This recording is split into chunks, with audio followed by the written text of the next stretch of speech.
જય માતાજી, જય શ્રી રામ મિત્રો। આજે તારીખ છે 10/4/2024, વાગ્યા છે સવારના 6 અને આપણે ચિત્રકૂટથી કાશી જવા માટે આપણી બસ રવાના થઈ ગઈ છે। કાશી તો લગભગ આપણે સાંજે 4-5 વાગ્યા સાંજે પહોંચશું। પહેલાં આપણે જશું કાશીમાં, જ્યાં ત્રિવેણી સંગમ છે ત્યાંથી પછી આપણે જવાનું છે કાશી વિશ્વનાથના દર્શન કરવા માટે।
મિત્રો, આપણે કાશી પહોંચી ગયા છીએ, જ્યાં ત્રિવેણી સંગમ આવેલો છે ત્યાં।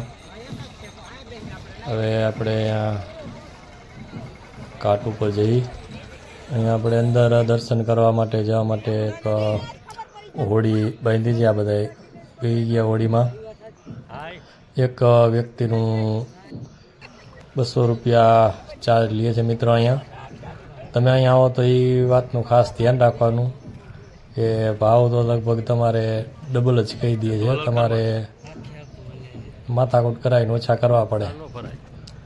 અમે પહેલાં તો શરૂઆતમાં 350 કીધા, પછી એમ કરતાં કરતાં મેં 200માં બાંધી છે।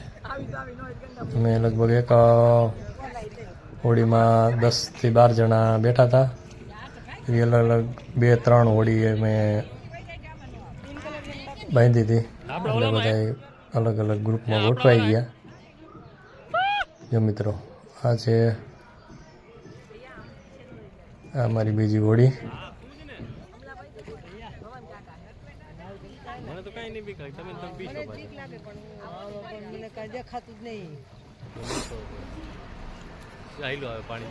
આગળ ત્રિવેણી ઘાટ આવેલો છે, જ્યાં સામે દેખાય છે, જે અહીંયા સ્ટેન્ડ ને એવું રાખેલું છે।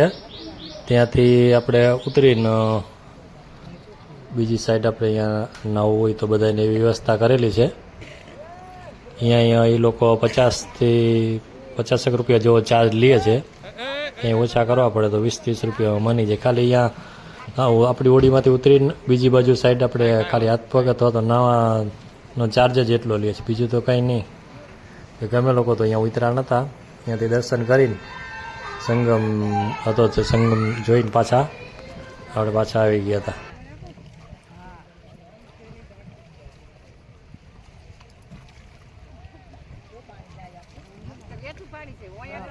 જોયું ભાઈ ભેગા થઈ ગયા.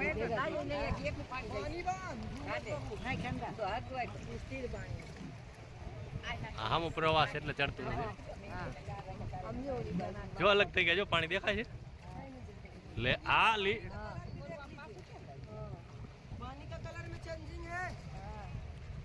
हाँ ये मैंने चेंज किया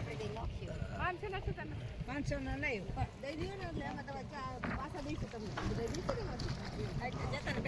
આપણે અહીંયા દર્શન કરીને આવી ગયા મિત્રો. કે આપણે જોયું કે ગંગા નદીનો પ્રવાહ એકદમ ફાસ્ટ હતો ને યમુના નદી જે છે તે એકદમ ધીમા પ્રવાહમાં વહે છે.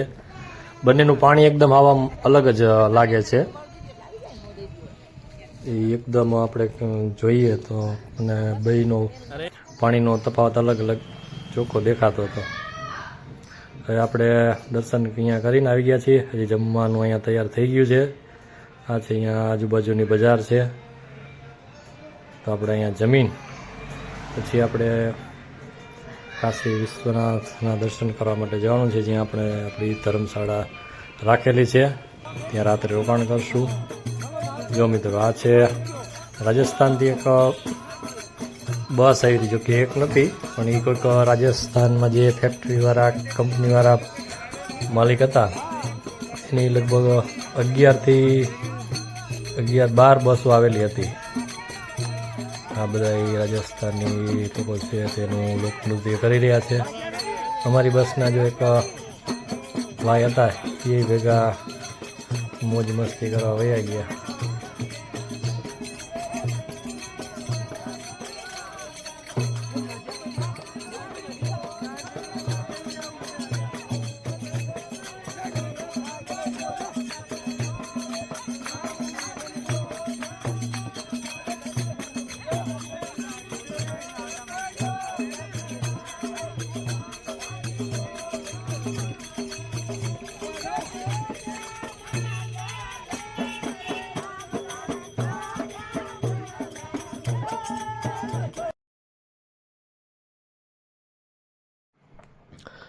મિત્રો, આપણી બસ રવાના થઈ ગઈ છે. આપણી જ્યાં ધર્મશાળા રાખી છે એ બાજુ જવા. ત્યાં આપણે રાત્રે રોકાણ કરીશું. સાંજનું ભોજન કરી આરામ કરી સવારે 84 ઘાટ આવેલા છે ત્યાં દર્શન કરશું ને કાશી વિશ્વનાથના દર્શન આપણે ત્યાં કરીશું. પહોંચી ગયા છીએ આપણી ધર્મશાળાએ. આ એક ધર્મશાળા એવી હતી કે જ્યાં વ્યવસ્થા થોડીક ખરાબ હતી, ચોખ્ખાઈ એટલી બધી હતી નહીં. અને અહીંયા પાણી એક બહુ ખરાબ આવી ગયું હતું મિત્રો. તો બસના ઘણા બધા યાત્રિકોની તબિયત ખરાબ થઈ ગઈ હતી. ચાલો મિત્રો, તો હવે આપણે મળીએ સવારે. ત્યાં સુધી બધાને જય માતાજી, જય શ્રી રામ.